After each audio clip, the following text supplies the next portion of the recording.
Hi viewers, welcome to our channel. ప్రస్తుతం మనతో పాటు సీనియర్ జర్నలిస్ట్ దాము బాల సర్నర్ వారితో మాట్లాడారు. నమస్కారం సార్. నమస్తే. సార్, రేవంత్ రెడ్డికి షాక్ తగిలింది అని అంటున్నారు సార్. మహబూబ్ నగర్ సొంత జిల్లాలోనే ఒక ఎమ్మెల్సీ ఓడిపోయారంట కదా, మరి ఎవరు అతను? మరి దీనిపైన మీ ఒపీనియన్ ఏంటి సార్? మహబూబ్ నగర్ జిల్లాలో కసిరెడ్డి నారాయణ రెడ్డి అని ఎమ్మెల్సీ ఉండేవాడు. ఆయన రిజైన్ చేసేసి బీఆర్ఎస్కి కాంగ్రెస్లో చేరిపోయాడు. సో దానివల్ల అక్కడ స్థానిక సంస్థల ఎమ్మెల్సీ కోటాలో అది ఖాళీ ఏర్పడింది. అక్కడ పట్టుబట్టి మరి రేవంత్ రెడ్డి మన్నె జీవన్ రెడ్డి అనే తన అనుచరుణ్ణి అక్కడ నిలబెట్టి తనని గెలిపించే బాధ్యత నాదని కాంగ్రెస్లో చెప్పి తనే ప్రచారం చేశాడు. తన గెలుపుని తన భుజాన వేసుకొని మోసాడు. సో కానీ ఇప్పుడు మన్నె జీవన్ రెడ్డి ఓడిపోయాడు. నవీన్ కుమార్ రెడ్డి అని తను గెలిచాడు. మొత్తం అక్కడ పోలైన ఓట్లు 1437, అందులో 21 ఓట్లు చెల్లనివి. ఇక దీంట్లో ఎవరెవరికి ఎన్ని పోలైనాయని చూస్తే ఈ మన్నె జీవన్ రెడ్డి ఆయనకి 652 ఓట్లు పోలైనాయి. ఈ బీఆర్ఎస్ నుంచి నవీన్ కుమార్ రెడ్డి ఆయనకి 763 ఓట్లు పోలైనాయి. సో ఒక ఇండిపెండెంట్కి 1 ఓటు పోలైంది. సో వీళ్ళిద్దరి మధ్య గ్యాప్ అంటే ఈ నవీన్ కుమార్ రెడ్డి మెజార్టీ ఎంత అంటే 111 ఓట్లు. సో 111 ఓట్ల మెజార్టీతో ఈ నవీన్ కుమార్ రెడ్డి గెలిచాడు. అంటే బీఆర్ఎస్ తన సీటుని తనే మళ్ళీ పొందింది.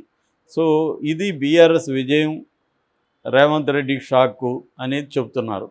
ఒక రకంగా నిజమే అది. ఎందుకంటే రేవంత్ రెడ్డి సొంత అడ్డాలో తను ఎంచుకొని తను నిలబెట్టిన క్యాండిడేట్ని తనే గెలిపించుకోలేకపోయాడు అంటే రేవంత్ రెడ్డి ఇబ్బంది ఎదుర్కోవాల్సి వస్తుంది. ఎందుకంటే మనం చూసాం ఆంధ్రప్రదేశ్లో కూడా అర్బన్ దీంట్లో వైసీపీ బాగా దెబ్బతినింది ఎమ్మెల్సీ ఎన్నికల్లో. అప్పుడే జనాలు వైసీపీకి యాంటీ ట్రెండ్ మొదలైందనేది మాట్లాడుకున్నారు. అట్లాగే ఇక్కడ కూడా మనకు ఓవరాల్గా చూసుకుంటే బీఆర్ఎస్ కాంగ్రెస్కి మధ్య అర్బన్ ప్లేసెస్లో అన్నిట్లో కూడా బీఆర్ఎస్కి సీట్లు వచ్చాయి, ఓట్లు కూడా బాగా వచ్చాయి. ఓన్లీ ఇక్కడ కూడా ఏంటంటే ఆల్మోస్ట్ 2% కూడా లేదు ఇద్దరి మధ్య తేడా మన అసెంబ్లీ ఎన్నికల్లో కూడా. సో అందువల్ల ఇప్పుడు పరిస్థితి ఏమైందంటే నిజానికి బీఆర్ఎస్ చచ్చిపోయింది, బీఆర్ఎస్ని బతికించే పరిస్థితి లేదు అన్న ఒక నెరేటివ్ బలంగా ఈ మధ్య వినిపిస్తుంది. బీఆర్ఎస్లో ఉన్న చాలామంది కాంగ్రెస్లకు బీజేపీలోకి వెళ్ళిపోవడం, బీఆర్ఎస్ ఓట్ అంతా కూడా మేజర్ ఓట్ అంతా కూడా బీజేపీ వైపు షిఫ్ట్ అయిపోయిందనేది అనాలిసిస్లు కూడా ఈ మధ్య మనకి పార్లమెంట్ ఎన్నికల్లో వినిపిస్తున్నాయి. బీఆర్ఎస్కి పడాల్సిందంతా కూడా ఇటు బీజేపీకి షిఫ్ట్ అయింది.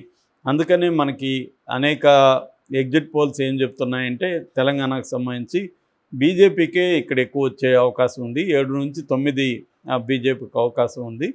ఇటు కాంగ్రెస్కి 6 నుంచి 8 మాత్రమే ఉన్నాయి. బీఆర్ఎస్కి 0 నుంచి 1 అంటే ఆల్మోస్ట్ అది ఒక సీటు వస్తుందో రాదు, మెదక్కది వస్తుందని అనుకుంటున్నారు. అది వస్తుందో రాదో కూడా చెప్పలేకపోతున్నారు. ఏదేమన్నా బీఆర్ఎస్ ఇబ్బందుల్లో ఉంది, బీఆర్ఎస్ చనిపోయింది, దీన్ని ఇంకా రివైవ్ చేయడం చాలా కష్టం, చేతులు ఎత్తేసారు బీఆర్ఎస్ నాయకులు అన్న ఒక నెరేటివ్ ఈ మధ్య బలంగా వెళ్తుంది. నేను నిన్న కూడా చెప్పాను, ఒక దీంట్లో చంద్రబాబుకి కేసీఆర్కి ఉన్న తేడాలు చెప్పాను. సో ఇక్కడ మీడియా సపోర్ట్ లేదు, కులం సపోర్ట్ లేదు, వ్యవస్థల్లో సపోర్ట్ లేదు. కానీ ఇవన్నీ చంద్రబాబుకు ఉన్నాయి. చంద్రబాబు నుంచి కొంతవరకు రేవంత్ రెడ్డికి కూడా ఇక్కడ మీడియా సపోర్ట్ ఉంది. కులం కూడా రేవంత్ రెడ్డికి కేసీఆర్తో పోలిస్తే వెలమ కంటే రెడ్డి స్ట్రాంగ్ ఇక్కడ. సో ఆ యాంగిల్లో తీసుకున్నప్పుడు ఖచ్చితంగా రేవంత్ రెడ్డికి సపోర్ట్ ఎక్కువ ఉంది. నేషనల్ లెవెల్లో రేవంత్ రెడ్డికి లేకపోయినా బీఆర్ఎస్తో ప్రాబ్లం ఏంటంటే మనకు అక్కడైతే చంద్రబాబు తెలివిగా బీజేపీతో ముందు నుంచి కూడా మంచిగా ఉంటూ బీజేపీని ఎక్కడ ఇబ్బంది పెట్టకుండా చూసుకుంటూ వచ్చాడు. ఇక్కడ అలా కాకుండా బీఆర్ఎస్ బీజేపీతో ఒక రకమైన గేమ్స్ ఆడడం మొదలుపెట్టింది. ఫైనల్గా ఇవాళ బీజేపీ కూడా బీఆర్ఎస్ని వీక్గా ఉంది కాబట్టి బీఆర్ఎస్ని తొక్కేద్దామని డిసైడ్ అయింది. సో ఇద్దరి గోల్ ఒకటే, రేవంత్ రెడ్డి గోలు, మోడీ గోలు ఒకటే బీఆర్ఎస్కి సంబంధించి. ఇద్దరు కూడా బీఆర్ఎస్ని తొక్కేయాలని. అందుకని రేవంత్ రెడ్డికి ఇండైరెక్ట్గా మోడీ సపోర్ట్ కూడా ఉండే అవకాశం ఉంది బీఆర్ఎస్ విషయంలో తొక్కేయడంలో. ఎందుకంటే బీఆర్ఎస్ తొక్కేస్తే ఆ ప్లేస్లకి కాంగ్రెస్ కంటే కూడా బీజేపీ వచ్చే అవకాశం కనిపిస్తుంది. అంటే ఈ మధ్య మొన్న చాలామంది వాళ్ళ ఫీల్డ్ లెవెల్లో సర్వేలు చేసిన వాళ్ళ విశ్లేషణలు చూస్తే బీఆర్ఎస్ ఓటు ప్రధానంగా బీజేపీకే షిఫ్ట్ అవుతుందనేది ఒక అంచనా ఇక్కడ. అందుకని ఈసారి బీజేపీ ఓటు షేర్ని బాగా పెంచుకుంటుంది. సీట్లు కూడా గతంలో 4 ఉన్నాయి వాళ్ళకి, ఈసారి 8 నుంచి 10 వరకు కూడా వెళ్ళే అవకాశం ఉంది బీజేపీకి. స్ట్రెంగ్త్ బాగా పెరిగింది. ఈ స్ట్రెంగ్త్ అంతా కూడా బీఆర్ఎస్ నుంచి తీసుకున్న స్ట్రెంగ్తే, కాంగ్రెస్ నుంచి ఏమీ బీజేపీ తీసుకోలేదు, బీఆర్ఎస్ నుంచి తీసుకుంది అనేది చెప్తున్నారు. అందుకని బీజేపీ బీఆర్ఎస్ని తొక్కేయాలని డిసైడ్ అయింది. ఈ క్రమంలో కేసీఆర్ కొద్దిగా ఆలస్యంగా ఎంటర్ అయినా కూడా ఆయన చాలా గట్టిగానే ఫైట్ చేశాడు.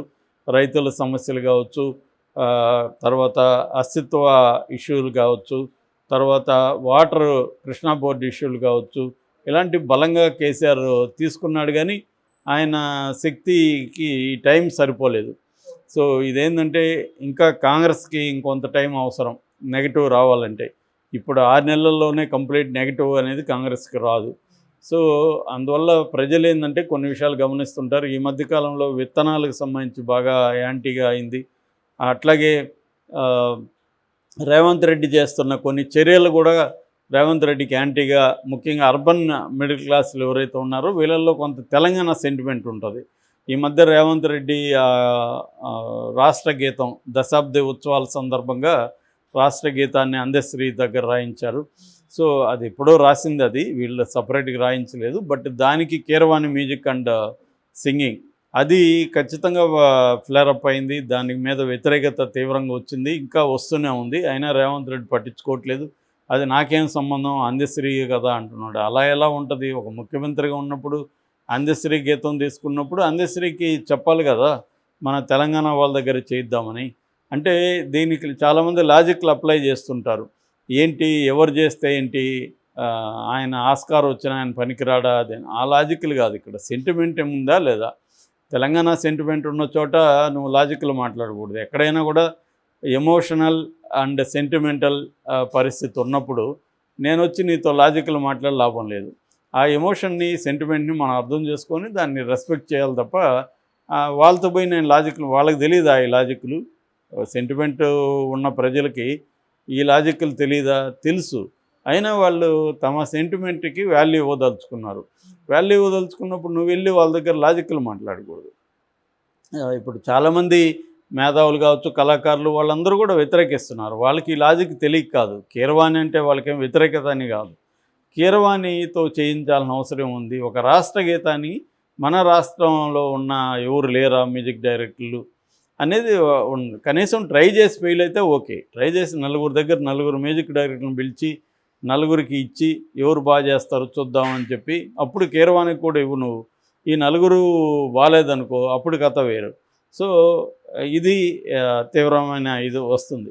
అంటే గతంలో కూడా వీళ్ళు చెప్పేది ఏంటంటే, గతంలో కవిత కూడా చేయలేదా? కవిత ఏఆర్ రెహమాన్ దగ్గర బతుకమ్మ గీతం చేసి, మీనన్ డైరెక్టర్, సో అతని దగ్గర దర్శకత్వం చేయించలేదా? అప్పుడు తెలంగాణ ఇది గుర్తుకు రాలేదా అనేది వీళ్ళు ప్రశ్నిస్తున్నారు. అది ప్రతిదానికి ఈ ప్రశ్నలు పనికిరావు. అప్పుడు మరే సెంటిమెంట్ రాలేదు, ఇప్పుడు సెంటిమెంట్ వచ్చింది. సెంటిమెంట్ వచ్చినప్పుడైనా కనీసం కొంతమందిని పిలిచి కూర్చోబెట్టుకొని చేసుంటే బాగుండేది. అది చేయలేదు. దాని తర్వాత ప్రేమరాజ్తో అందశ్రీ మాట్లాడిన మాటలు కూడా బాగా హర్టింగ్గా ఉన్నాయి. ఎందుకంటే తెలంగాణలో కీరవాణితో సరితూగా వాడు ఉన్నాడా అని చెప్పి, సరితూగా వాడని నువ్వు ఎలా తూకం వేస్తావు? కీరవాణి కావడానికి 20 ఏళ్ళు 30 ఏళ్ళు పట్టింది. ఆయనకి అనేక విషయాలు కలిసి వచ్చాయి, ఆయన జరిగింది.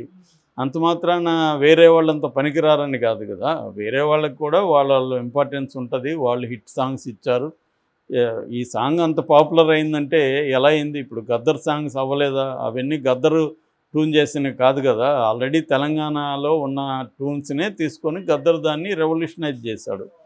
సో ఇదంతా కూడా అంటే కేసీఆర్ గతంలో పెట్టిన చిహ్నాలన్నింటినీ పక్కకు తీసుకెళ్ళడం, ఇవన్నీ ఏంటంటే అది కేసీఆర్ది అనుకొని రేవంత్ రెడ్డి చేస్తుంటే అది రివర్స్లో తెలంగాణ ప్రజలు హర్ట్ అవుతున్నారు. అదేదో సామెత ఉంది, అంటే శత్రువు నన్ను దెబ్బ కొడితే నాకు తగలకూడదు, ప్రజలకు తగలాలి, నేను నిన్ను దెబ్బ కొడితే నీకే తగలాలి, ప్రజలకు తగలకూడదు అని. అట్లా రేవంత్ రెడ్డి దెబ్బ అనేది కేసీఆర్కి తగలాలి తప్ప ప్రజలకు తగలకూడదు, కానీ ప్రజలకు తగులుతూ ఉంది. అది రేవంత్ రెడ్డి ఆలోచించుకోవాలి. అంటే మనం దెబ్బ కొట్టాలనుకున్నది కేసీఆర్ని, కానీ మనం దెబ్బ కేసీఆర్కి తగలకుండా ప్రజలకు తగులుతూ ఉంది. అప్పుడు మనం మార్చుకోవాలా అనేది ఆయన ఆలోచించుకోవాలి. సో ఏదేమైనా ఇది ఒక రకంగా దెబ్బే అని చెప్పాలి. ఈ సొంత నియోజకవర్గంలో ఎమ్మెల్సీ గెలిపించుకోలేకపోవడం ఇదొక దాని ఏమంటారు సిమ్టమ్, అంటే ఒక తెలిసింది కాబట్టి ఇంకొంత హుషారయ్యే అవకాశం ఉంది. బిగినింగే కాబట్టి 6 నెలల పీరియడ్.